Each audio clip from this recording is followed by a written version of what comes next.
Pronto, já está gravando. Beleza, Malu, deixa eu me achar aqui. Ó, é o capítulo 2 da Lei de Adoração, certo? Sim. Você quer ler, Marli, para gente? Leio, sim. Começa na lei de adoração? Sim, o 2, né? Tá, vamos lá. Da lei de adoração, 649. Em que consiste a adoração? Na elevação do pensamento a Deus. Deste, pela adoração, aproxima o homem sua alma. A 659. Qual o caráter geral da prece? A prece é um ato de adoração. Orar a Deus é pensar nele, é aproximar-se dele, é pôr-se em comunicação com ele. As três coisas podemos propor-nos por meio da prece: louvar, pedir e agradecer. O livro dos Espíritos. É isso. Olha que interessante, essa aula tem tudo a ver com a outra. Não é? E, ó, para chegarmos, nos aproximarmos de Deus, pensar, aproximarmos dele e pôr-nos em contato com ele, do jeito que a Amélia falou lá, né? Do jeito que somos, sem máscaras, com aquela prece sentida, aquela prece sem atavios, né? Vamos lá, eu vou compartilhar com vocês agora aqui, só um pouquinho. É aqui, né, Paulo?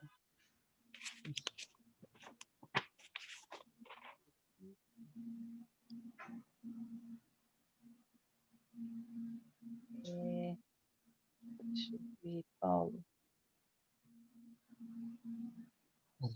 Leis morais da vida, né? Certo. Vocês estão vendo, gente? Sim. Beleza, então vamos lá. Ó, eu trouxe também aqui, Livro dos Espíritos, parte 3, capítulos 2, algumas questões a mais, né? 650. Origina-se de um sentimento inato à adoração ou é fruto do ensino? O que vocês acham, gente? Origina-se de... Adorar a Deus é sentimento inato da gente ou é ensinado? Acho que é inato. Eu acho que é inato. Também. Não é fruto do ensino, já está na gente. Exato. Essa consciência de Deus e das leis do Pai já estão conosco, certo? Sim. Então, vamos lá. Beleza. 651. Terá havido povos destituídos de todo sentimento de adoração? Não. Não, exatamente. Não tem, gente. No Livro dos Espíritos, depois vocês vão lá, Livro dos Espíritos, nessa parte aqui, parte 3, capítulo 2, vocês vão lá. Não existe povo que não tenha esse sentimento de que existe um Pai maior. Não existe. Inclusive, ele fala lá, não existe povo ateu. E é engraçado que eu fiquei pensando isso, né?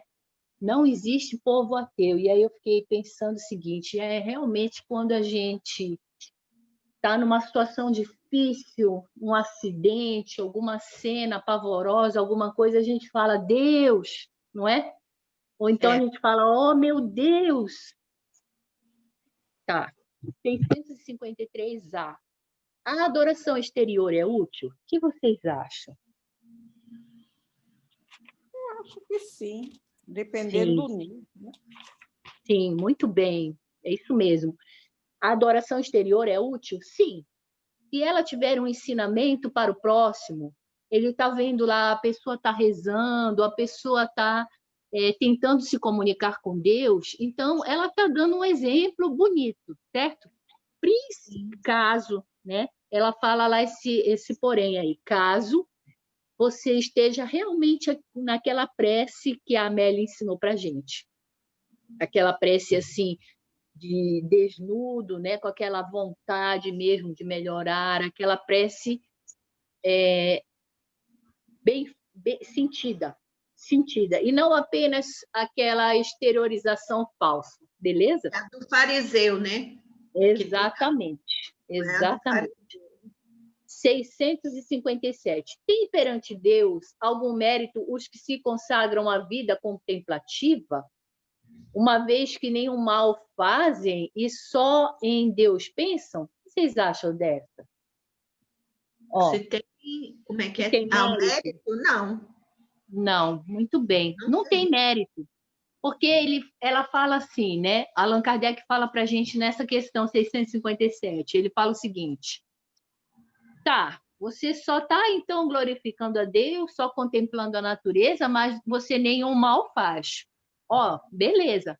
Mas e o bem que você poderia ter feito e não fez já é mal em si. Beleza, gente? Verdade. Então, vamos lá. Eu vou continuar mais um pouquinho. Ou é da próxima, hein? Só um minuto, gente. Amar a Deus. É a próxima. Tá. Então, bora. Vou falar só mais um pouquinho aqui, tá? Como adorar a Deus?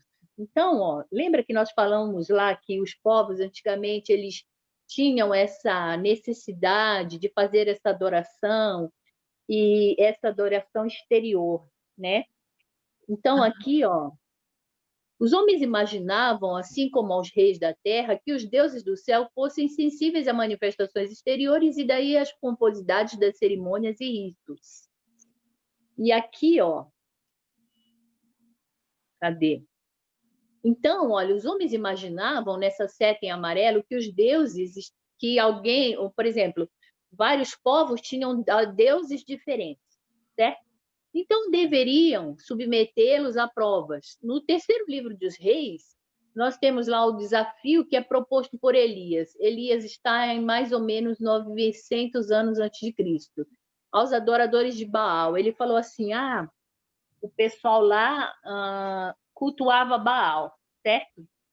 E Elias cultuava Josué, né? Que é o Deus, o Pai maior que Jesus nos apresenta. Então, eles imaginavam que os deuses tinham que submeter esses deuses às provas. Ele falou assim, tinha um altar lá e Elias disse assim, ó, vocês façam lá as preces de vocês e as orações de vocês. Quem botar fogo nesse altar aqui vai ser o Deus que está valendo. E aí o pessoal que era adorador de Baal, começaram a fazer as preces e não resolveu, não aconteceu nada. Eles estavam pedindo que descesse fogo, né? E foi a vez de Elias, e Elias foi lá, fez a prece, caiu um raio do céu e botou fogo naquele altar. Então, Elias convoca o povo a derrotarem, né? A matarem os adoradores de Baal. Então, olha que interessante. Então, agora, temos só o monoteísmo. Então, ele se impôs ao politeísmo. Então, com isso, acreditou-se que, compreendendo agora que Deus era um só, os homens passariam a se respeitar, haja vistas que a diferença estava na forma de cultuá-lo. Não foi, porém, o que sucedeu. O sectarismo religioso tende ao fim e haveremos de compreender que todos somos de origem divina. E posto que Deus é amor, não há como adorá-lo senão amando-nos uns aos outros. Ó, as leis morais, capítulo, como adorar a Deus. E isso aqui vai ao encontro, né? Vai ao encontro do ensinado por Amélia, que é amando-nos uns aos outros, ou seja, movimento de fraternidade, que estava lá na prece que o Chico nos traz, esse movimento, e também na primeira aula que acabamos de falar da Amélia, esse movimento de amar aos outros, fazer esse movimento de fraternidade. Pode continuar, Marli. Agora é o capítulo 1, né? Isso. Amar a Deus. Amor é vida. Sem o amor de Deus, que tudo vitaliza, a criação volveria aos caos do princípio. Antes, portanto, do amor não havia criação, porque Deus é amor. Beleza. Só um pouquinho, Tá bom. Marli. No Livro dos Espíritos, capítulo 1, tem um capítulo lá que é de Deus. Então, Allan Kardec pergunta, né? Que é Deus? Inteligência suprema, causa primária de todas as coisas. Onde se pode encontrar a prova da existência de Deus? Não há efeito sem causa. Procurai a causa de tudo que não é obra do homem e a vossa e a vossa razão, né? A vossa razão responderá. Quer dizer, você vai ver aí as flores, os animais, tudo está aí, obra da criação. Então, se eu estou vendo efeito, então imagina a causa. Olha a grandiosidade do nosso Pai, né? E a questão 13 também desse capítulo, ele vai falar dos atributos de Deus. Eterno, infinito, imutável, único, imaterial, soberanamente justo e bom. Porém, tudo isso de adjetivos que eu falei são atributos conforme a nossa pequena linguagem, a nossa linguagem parca, né? E nossa também inteligência diminuta. Então, ele tem muito mais atributos do que a nossa linguagem, a nossa escrita pode falar sobre ele, né? E o nosso raciocínio também. Pode continuar. Sem o amor ao próximo, não se pode amar a Deus. Nesse particular, o Evangelho é todo um hino ao Criador, mediante o eloquente testemunho de amor ao próximo apresentado por Jesus. Em todos os seus passos, o amor se exterioriza numa canção de feitos, renovando, ajudando e levantando os espíritos.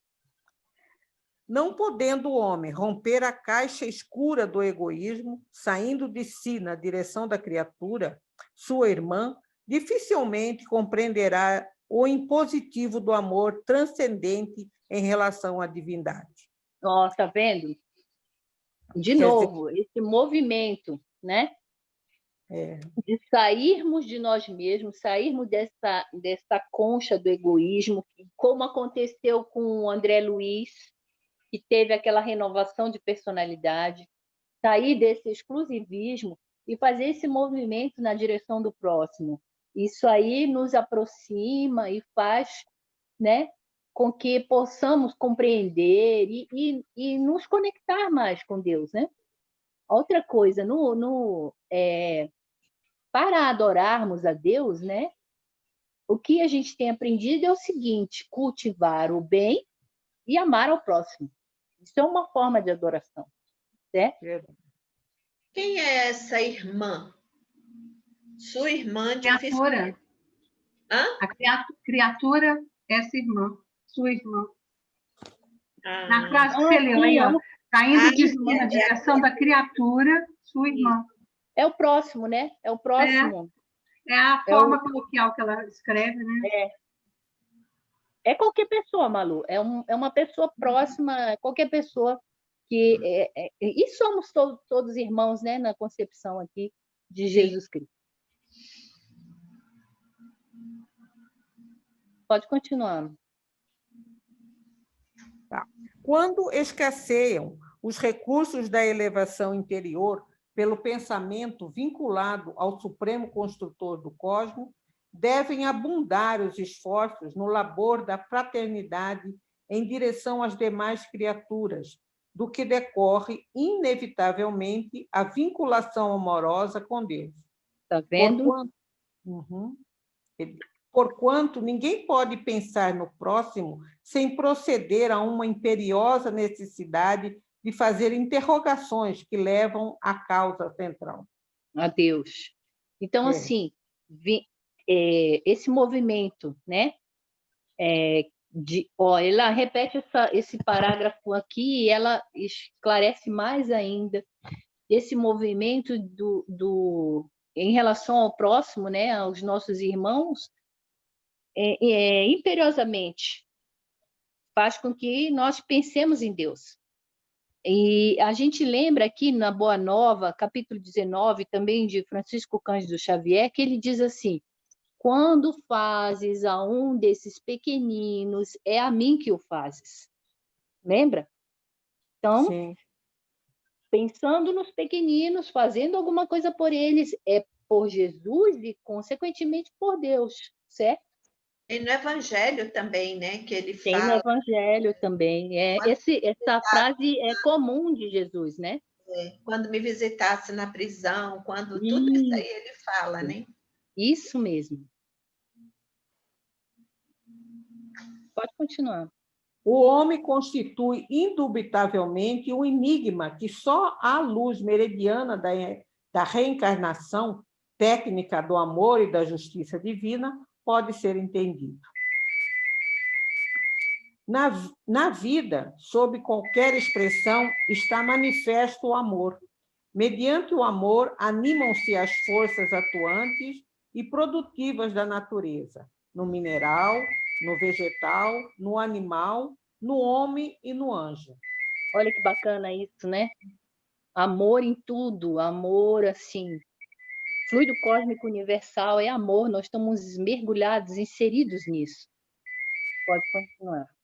Dilata, desse modo, as tuas expressões íntimas, dirigindo-as para o bem, e não te preocupes com o mentiroso triunfo do mal aparente. Olha que interessante. O mal é aparente, né? É ilusório. E o bem vai triunfar sempre. Continua, Maria. Exalça a vida e não te detenhas na morte. Glorifica o dever e não te reportes à anarquia. Fala corretamente e retificarás os conceitos infelizes. Se te impressionam as transitórias experiências do primitivismo e da barbárie que ainda repontam na terra, focaliza a beleza e superarás as sombras e inquietações. Foco no amor, né? Foco no bem, no belo, no bom, e vamos caminhar para frente, porque essa barbárie, esse primitivismo, isso vai ser deixado de lado. A gente já viu várias palestras de vários orientadores, eles nos dizem que a Terra já está nesse período final de regeneração e transformação, e que esses espíritos muito bárbaros aqui, primitivos, não vão mais vir para cá. Então, é o caminhar, e o caminhar da Terra, inclusive, né? O planeta é vivo, a Terra é viva, ela caminha também em evolução. Quem não se adaptar... Então, assim, é foco nessas coisas, né? No bem, no belo, no bom, fraternidade em relação ao próximo, e aí a gente vai evoluindo, e com esse movimento nós vamos nos unindo a Jesus e, consequentemente, pensando em Deus. Mas é difícil da gente focar no belo, no bom, né? Enquanto a gente vê tanta maldade humana, né? Tanta injustiça, tanta... Aquilo assim chega a dar uma revolta assim dentro da gente. Eu tenho até evitado assistir televisão por conta disso, porque é só o que tem. Aí é difícil de você conseguir focar. Gostaria de poder fazer igual a Joana aqui, de só focar no belo, do bom, no agradável, mas é difícil. Ô, Malu, mas esse movimento que você faz já é importante. Por exemplo, não ligar a televisão. Aqui em casa também a gente não liga. Se a gente quer assistir um filme, uma coisa diferente, a gente vai na Netflix. Mas, por exemplo, nós podemos começar a fazer isso em nós mesmos. Se tivermos pensamentos ruins, o que a gente faz assim? O que a gente tem feito quando vem um pensamento ruim? A gente troca, né, por um pensamento bom. Ou até a gente fala assim: não, mas espera, esse pensamento não é meu. Vamos fazer uma prece ou vamos ler um livro. E esse movimento a gente já está começando a fazer. Então, por exemplo, talvez a gente não faça ainda o movimento em relação ao global, a uma humanidade inteira, a uma sociedade inteira. Mas em relação a nós mesmos, desculpa, em relação a nós mesmos, a gente já está começando a fazer esse movimento, né? De focar no bem, no belo. por exemplo, nesse sentido que eu digo, né? Vem um pensamento ruim, você fala, não, esse pensamento não é meu, peraí, vamos tentar pensar em outra coisa, vou fazer uma prece, vou ler algum livro, e essa coisa inicial, né, que a gente começa, e depois a gente vai conseguir galgar aí, focando num conjunto maior, numa coisa assim. Não, minha mãe às vezes chega e diz assim, olha, porque tem aqui no noticiário, passou no noticiário isso assim. Eu digo, mãe, não me conte que você vai me deixar com raiva. E aí você vai. O João disse que a gente traz, as pessoas que a gente tem raiva, a gente traz para dentro da família. Então eu não quero que essa pessoa venha para dentro da minha família. Faz favor, não me conte. Já pensou? Uma família tão grande, Malu? Mas olha só, eu penso assim, gente, eu acho assim que às vezes, quando ela diz aqui para a gente focaliza a beleza e superarás as sombras e inquietações. Mesmo diante da gente ver, às vezes, tanta coisa aparentemente negativa e que a gente tem, puxa, parece que o mundo não está mudando, mas se a gente olhar um pouquinho para trás, hoje a nossa vida é bem melhor do que há 100 anos atrás. Muita coisa já mudou, muita coisa. Hoje, por exemplo, a gente tem mais liberdade de falar, de expor. Havia o quê? 100 anos atrás, a mulher não podia nem abrir a boca para falar nada, ela nem votava. Quer dizer, então, tem tanta coisa, né? Às vezes a gente vê tantas situações hoje em dia de racismo, a gente fala, puxa, mas o homem não aprendeu. Mas hoje já existem leis que condena, que proíbe. Há um tempo atrás era normal. Então, Desde 77, Marli, a lei da mulher casada, você não podia nem trabalhar. Só trabalharia se o marido permitisse. Então, hoje, eu acho assim, que é essa visão, quer dizer, em vez de a gente procurar... A minha mãe não tinha nem CPF. Em vez de a gente pegar as coisas negativas e dar um destaque, fala, puxa vida, mas que bom que hoje pelo menos hoje a gente já está indignando. Daqui a um tempo, isso não vai mais existir.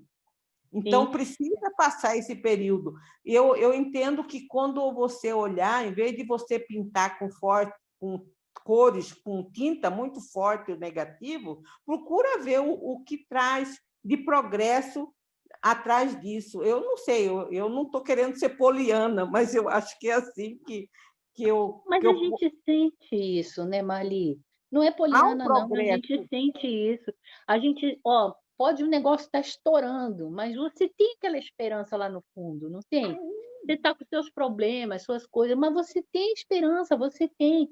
É isso aí, porque assim, você acaba dando foco. Isso que você falou é uma verdade, né? Por exemplo, eu fico lembrando assim, que as coisas que a gente estudou de história na Via Ápia, por exemplo, a cada metro tinha um crucificado. Então, assim, a gente já melhorou muito, muito, muito. Isso é uma verdade.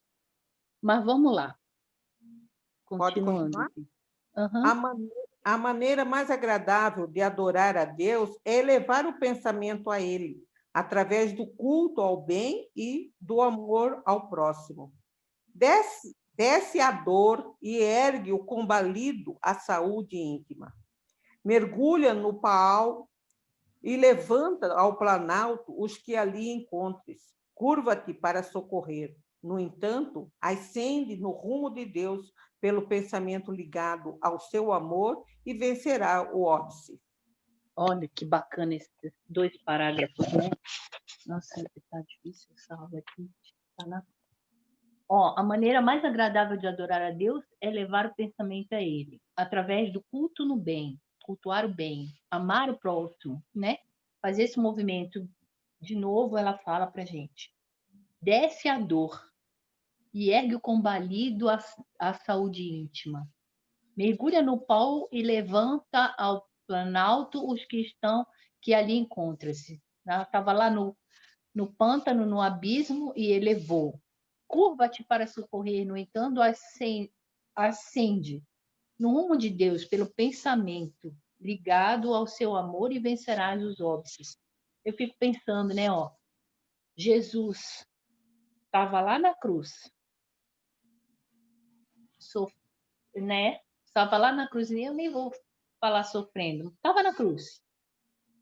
E estava no final, por exemplo, da sua partida.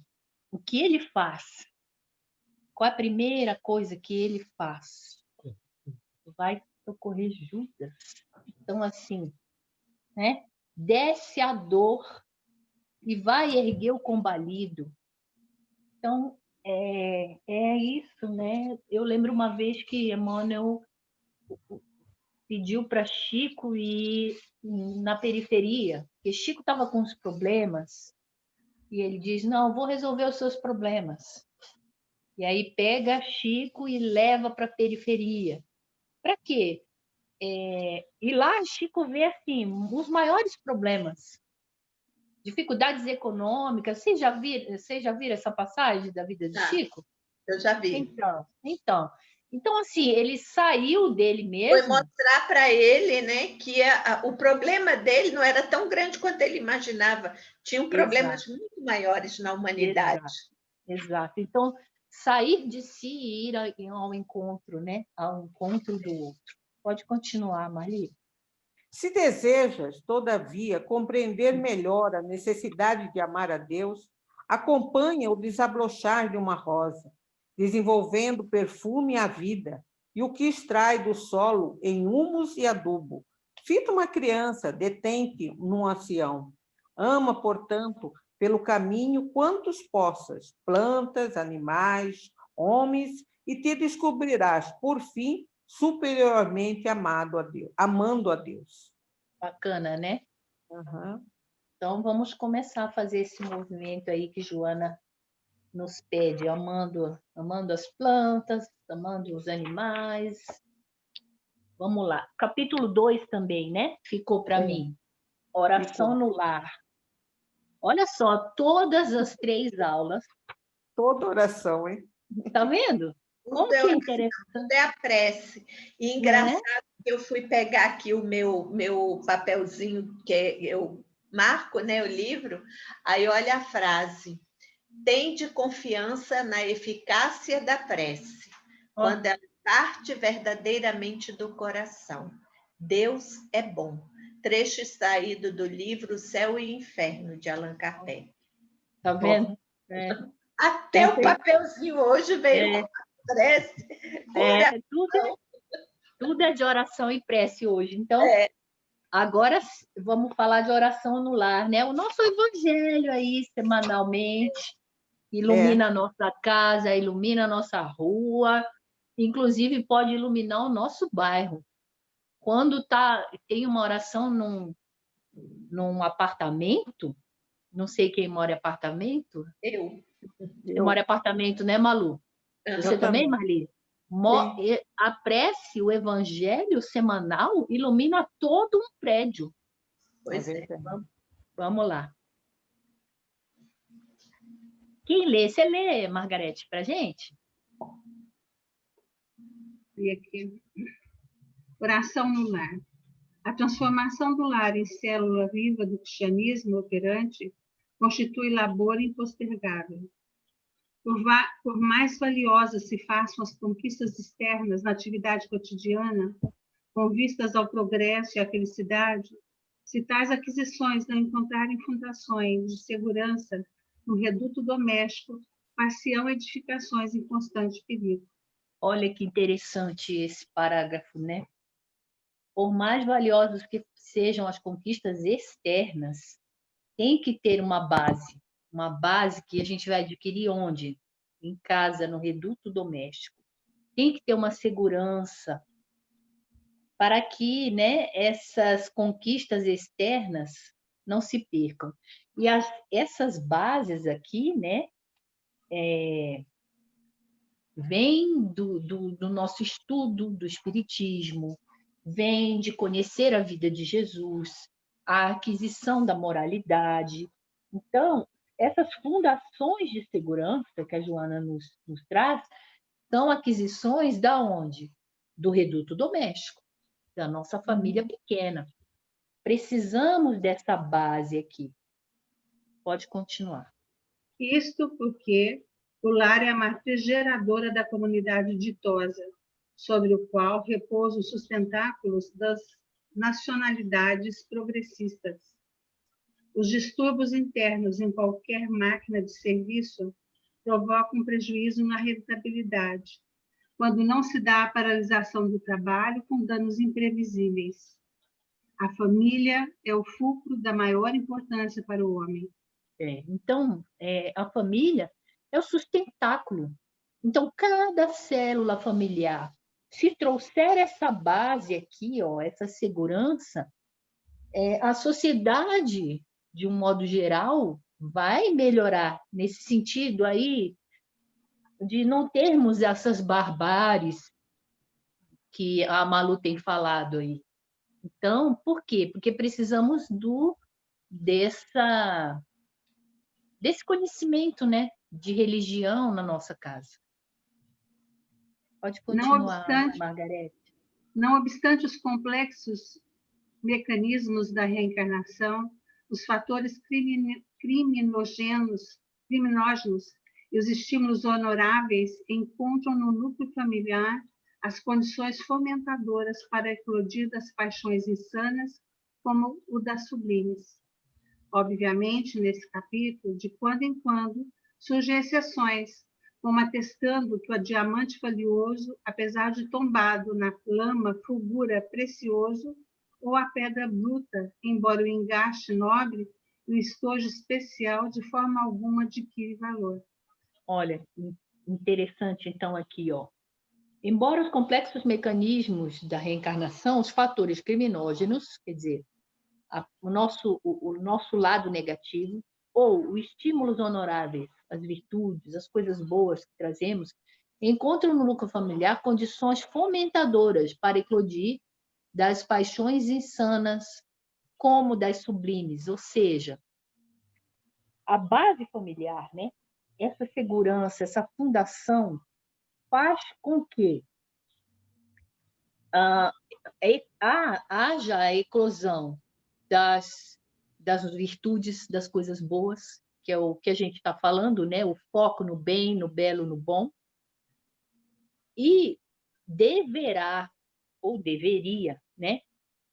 Este núcleo familiar mais estruturado, com essa fundação, diminuir em cada criança, em cada um de nós, o quê? Esses fatores criminógenos que trazemos na nossa alma, intrinsecamente. Então,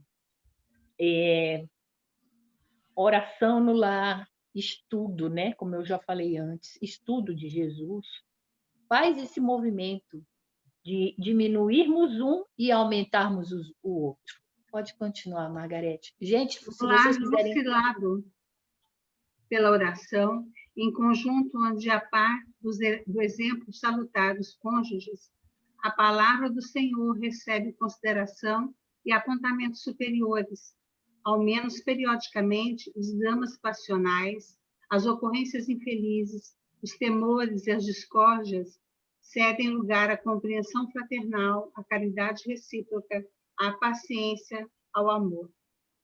Interessante esse parágrafo, né? Num lar esclarecido pela oração, onde haja também, né? Num lar, além do esclarecimento pela oração, existe cônjuges que fazem exemplos bons. Neste lar, a palavra do Senhor vai receber consideração. E, diante dos problemas que todo lar vai passar, diante das dificuldades, das provações, das ocorrências infelizes, nós vamos ter o quê? Num lar que tem esse esclarecimento pela oração, que tem exemplo salutar dos pais. O que acontece com as dificuldades? Vai haver esse movimento de fraternidade aqui, a compreensão, vai ter uma caridade recíproca. Tem aqui, ó, o uso da paciência e o amor. Então, assim, os problemas nesse lar vão ter? Vão, até porque, né? Até porque Jesus, Deus, quer que nós cresçamos. Então, vão existir problemas? Vão. Agora, como serão as resoluções desse problema de um lar que ora? Diferente de um lar que não ora, né? Ou que não estuda a vida de Jesus Cristo. Pode continuar, Margarete. Ali se caldeiam os complexos fenômenos da evolução e se resolvem em clima de entendimento os problemas urgentes que dizem respeito à recuperação de cada um. Não apenas se ajustam e se sustentam afetivamente os nubentes, como se reorganizam os programas iluminativos, temperando-se ânimo e ideais, a inspiração do Cristo sempre presente. Tá vendo?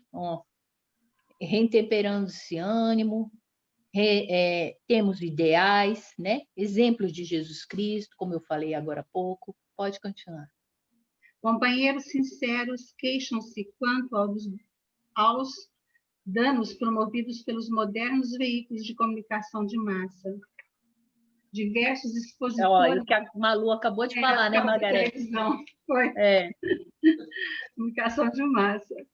Diversos expositores do verbo espírita invectivam contra as permissividades odiernas.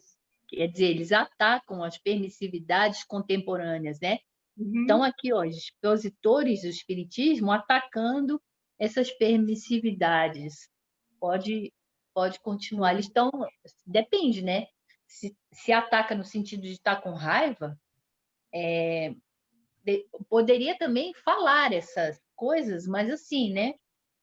Acho que mudar esse verbo aqui, invectivam, vai. Mentes lúcidas, considerando a áspera colheita de espinhos da atualidade, reagem com emoção através da palavra falada ou escrita. Muitos oferecem programas complexos de ação, talvez impraticável, debatem, acusam, vociferam, mas pouco fazem realmente. Olha, interessante isso. É a complementação, são... Verdade, Margarete, você tem razão. Pouco fazem realmente. Pode continuar, que daí tem o finalzinho aqui. O trabalho do bem é paulatino, e a reforma moral, para ser autêntica, será sempre individual, bem elaborada e sacrificial. Então, assim, a pessoa fala, a pessoa acusa, a pessoa tal e tal, mas, assim, está fazendo esse movimento que nós temos estudado e batido nele o tempo inteiro em relação ao próximo? Está... como é que Jesus disse? Buscai os pequeninos, que é a mim que buscais. Então, assim, fala, mas pouco fazem. Porque o trabalho no bem é paulatino, como diz Joana, né? E a reforma moral, a nossa reforma íntima, será sempre individual, bem elaborada, sacrificial. Trabalhar nessa reforma, né? Vai, Margarete. As técnicas ajudam, todavia, só a persuasão honesta, mediante a qual o homem se conscientiza das necessidades reais, consegue lograr libertá-lo dos compromissos inditosos, engajando-o nas disposições restauradoras. Eu não sei, Alessandra, mas a impressão que dá é que ela faz uma crítica, que às vezes a gente sabe a doutrina, mas utiliza a emoção, faz acusação, vocifera, e deixa de pensar que as mudanças são paulatinas, são devagar. O progresso é muito pequeno, não é uma coisa que acontece de uma vez. É muito devagar. É uma explosão, né? É isso mesmo. Ela está falando isso mesmo, Margarete. Ela está dizendo assim, eles invectivam, eles estão reativos, eles debatem, eles acusam, eles vociferam, mas eles pouco estão fazendo. E assim, e como é que eu vou falar assim, vulgarmente falando, engatar essa primeira marcha é difícil. Porque quando você palestra uma situação que é igual ela falou, que ataca a civilidade que a gente deveria ter uns com os outros. Mas se você ataca de uma forma desrespeitosa, inamistosa, você não tem efeito positivo. Exatamente. Então, há essa necessidade. do bom senso, da paciência, da utilização, da busca interior daquilo que é verdadeiro. Porque só fazer acusação e falar mal é muito fácil. Exato. Às vezes a pessoa tem verborréia, né? Fala bonito, vai falar muita coisa bonita, mas sem contexto de realmente ajudar nada, né? Exato, não tem a ação de fato, né? E a colocação que ela faz é para nós espíritas. Sim, é para os espíritos. Nós aqui, diversos expositores do verbo espírita. Sim. Então, quer dizer, a toca é para nós, viu? Isso. É verdade. Vamos lá.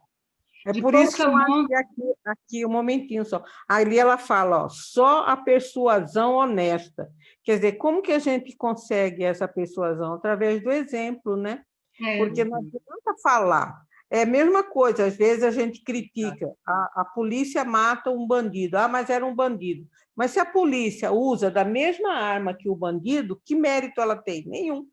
Então, eu acho que é por esse caminho que ela está nos dizendo, né? Quer dizer, não adianta eu, por exemplo, se eu falo, critico, grito, eu estou me comportando da mesma maneira, do outro lado, mas do mesmo estilo. Quer dizer, eu não vou conseguir vencer o ódio com o ódio, o crime com o crime. Então, eu acho que é nesse sentido, quando ela fala só a persuasão honesta. Quer dizer... Então, na página anterior, ela fala, né, Marli? Na página anterior, se nós voltarmos no parágrafo aqui, ela fala aqui, ó, né?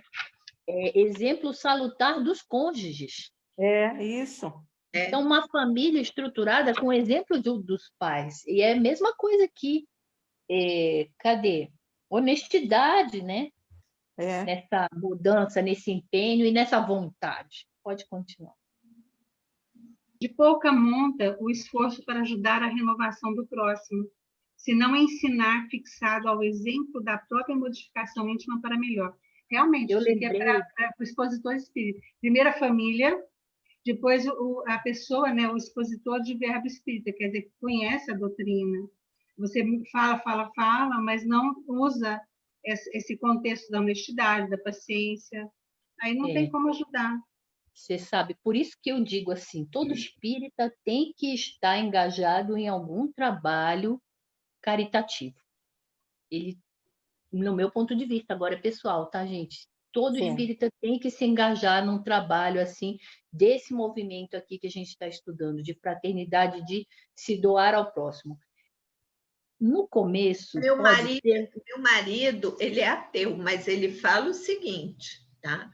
Que a gente tem que doar o tempo da gente. Ele fala sempre isso, tá? Sim. Embora porque ele não acredita, né? Ele não acredita em Deus nem nada. Então, mas assim, ele faz tudo meu aqui, ele faz, ele é envolvido e tal, faz a caridade, porque eu boto ele para fazer, eu digo, não, nós vamos comprar isso, vamos dar aquilo, vamos doar não sei o quê, você vai no supermercado e tal. Então, ele fala sempre, ele diz assim, olha, a melhor caridade que a gente pode fazer é a doação do nosso tempo, tá? Essa é a melhor e maior caridade, ele fala. E isso que ele não é espírita nem em coisa nenhuma. Mas, ó, você viu que no livro dos espíritos fala que não tem ateu, depois vai lá. Não, tem, sei, mas... Vai lá, não tem, porque no íntimo, quando a gente está com algum problema, a gente grita, Deus! Então, assim, E assim, ó, eu lembrei aqui de Rossandro Klingey, de pouca monta o esforço para ajudar a renovação do próximo, senão ensinar fixado ao exemplo da modificação, da própria modificação íntima para melhor. Eu lembrei que o Rossandro disse, numa das palestras dele, que, às vezes, os filhos dos pais espíritas não queriam seguir o espiritismo. Vocês já viram isso? Já. Ele fala, a questão do exemplo. Exatamente, Margarete. Por quê? Porque se o pai lá, quando está no centro espírita, põe a máscara da persona e faz lá aquele movimento. E quando chega dentro de casa, o filho vê o pai reclamando daquela pessoa do centro espírita, ou vociferando, ou falando qualquer coisa. Então, assim, é isso que ela traz aqui para a gente, né? Que tem que ter um exemplo salutar, um exemplo verdadeiro de renovação e busca própria, né? Sua busca íntima para tentar se movimentar, evoluir, ser melhor. E os nossos filhos estão vendo isso. Isso é verdade. E como eles olham, a minha filha mesmo, ela é uma que ela chega, ela diz assim, ai mãe, eu acho tão bonito que você faz, eu digo, então faça também. Ó, tá Então, vendo? eu fico, Vamos mas lá. ela fala. Eles olham, às vezes, as crianças, as crianças pequenas também, elas veem esse movimento. A gente acha que Eles eles não não estão sabem de nada. percebendo. Exato. Por exemplo, os movimentos negativos também eles olham. E a gente acha que eles não estão vendo, e eles veem. E às vezes no futuro eles podem repetir esse movimento negativo. Então, termos esse esforço aqui, né? Pode continuar, Margarete. O exercício evangélico na família, há pouco e pouco, em clima de cordialidade e simpatia, consegue neutralizar a má propaganda, as investidas violentas do crime de todo porte que se insinuam e irrompem dominadoras. Tá vendo? Essa massa aí televisiva, essa sociedade que está com essas investidas violentas, se a família, né, a célula matriarca tiver essa situação aqui dos cônjuges terem exemplos de fazer a oração no lar e ter esse exercício, essas investidas de fora não entram na casa da gente, né? Por Ao isso que ela realizar fala, a oração no lar, né? Gente, o que ela vai falar agora é sobre o culto no lar. Isso. Gente, eu tenho um depoimento, né, para dar a vocês com relação ao poder do evangelho no lar, porque diz que quando você vai fazer o evangelho no lar, a espiritualidade vem na sua casa, eles energizam a sua casa, eles trazem uma proteção para a sua casa, né? A semana passada, na quarta-feira da semana passada, a minha filha fez aniversário. Aí ela convidou as colegas dela, 5 colegas da faculdade, para virem aqui em casa. Aí chegou comigo e disse assim, mãe, faz uma macarronada para a gente jantar, não sei o que. Eu digo, faço. Comprei um bolo, comprei uns docinhos e tal, e elas ficaram aqui. Isso na quarta-feira à noite. Quando foi quinta-feira à noite, eram mais 8 e pouco da noite, a colega dela, que eu convivi, fiquei aqui, abracei e tal, aquela coisa toda. A minha filha, mesma coisa, tá? Liga para mim e diz assim, tia, me perdoa. Aí, o que foi? Aí ela disse assim, tia, eu estou aqui no hospital fazendo o teste, eu estou com Covid. Aí a gente ficou aqui, pronto, lascou, né? Agora, todos nós, eu abracei, minha filha ficou a noite toda aqui com ela, né? O apartamento aqui fechado, não abriu janela, ligou o ar-condicionado e tal, aquela coisa toda. Eu digo, ixi, o vírus está aqui tudinho, né? Aí eu deitei, aí eu ficava assim, oh meu pai, o Senhor protege tanto a gente, protege mais uma vez e tudo, né? Pedi muito. Eu digo, meu evangelho, eu faço minha irradiação, tudo. Por favor, Pai, nos proteja, né? Porque o meu medo é minha mãe, que ela tem comorbidade. Uma senhora aí, né, com você. Aí eu fiquei naquela preocupação e tudo. Aí a minha sobrinha, que é médica, chegou, tia, compra vitamina D, vitamina C e zinco. E começa a tomar desde agora para aumentar a imunidade. Aí eu fiz tudinho, né, tal. Gente, nós não tivemos. Tem nada aí, né, Malu? Então, lembra? O poder também do evangelho no lar. Sim. Tá?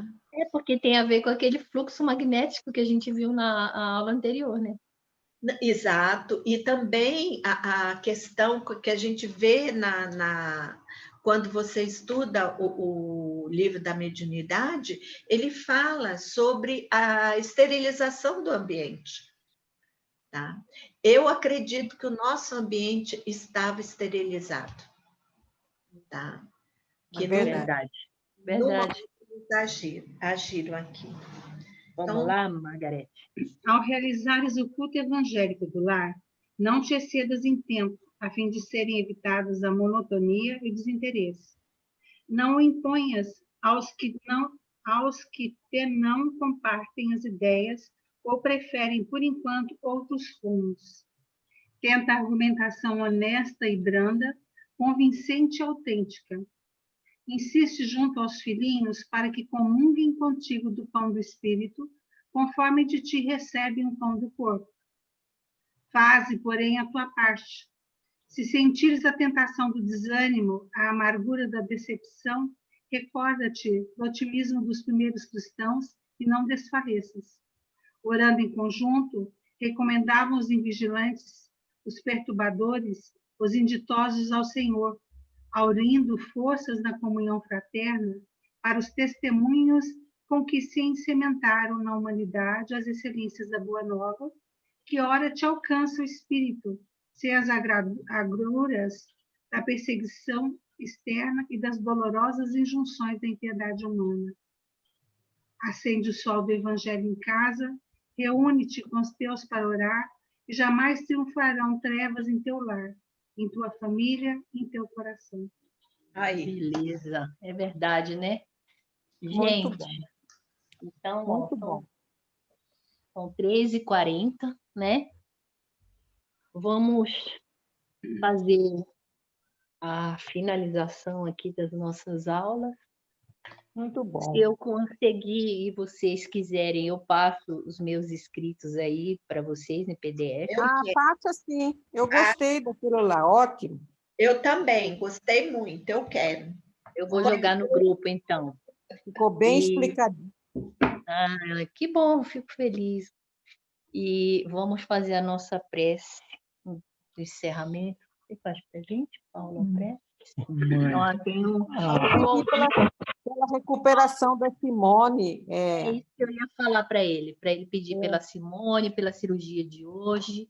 Ele está acamado também aqui, ó, do meu lado. Ó. Ele está com dor na coluna, então por isso que eu estou pedindo para ele fazer a prece. Vamos lá. Tá bom. Mestre amado Jesus, agradecidos estamos pela oportunidade de estudar, pela oportunidade de adquirir conhecimento. Agradecidos estamos pelo convívio fraterno, pelo compartilhamento de experiências, de vivências, nesse grupo que é tão fraterno, que é tão participativo, tão entusiasmado com essa boa nova que chega para a gente de uma forma tão moderna, nessas literaturas. Mestre de amor e de bondade, rogamos, com toda a sinceridade de nossos corações, auxílio para nossa amiga Simone, que ela receba de nós os melhores eflúvios, as melhores vibrações, para que tenha sua saúde reconstituída, para que tenha sua harmonia física, fisiológica restaurada e que esteja logo, logo entre nós, encarnada e prosseguindo com esses estudos, com as suas falas, com as suas apresentações, e que assim seja. Graças a Deus. Beleza, gente. Obrigada. Tchau, gente. Boa tarde. Tchau para você. Fiquem com Deus. Tchau. Tá, bom fim de semana. Obrigada para você Pedro, também. tchau. Tchau, gente.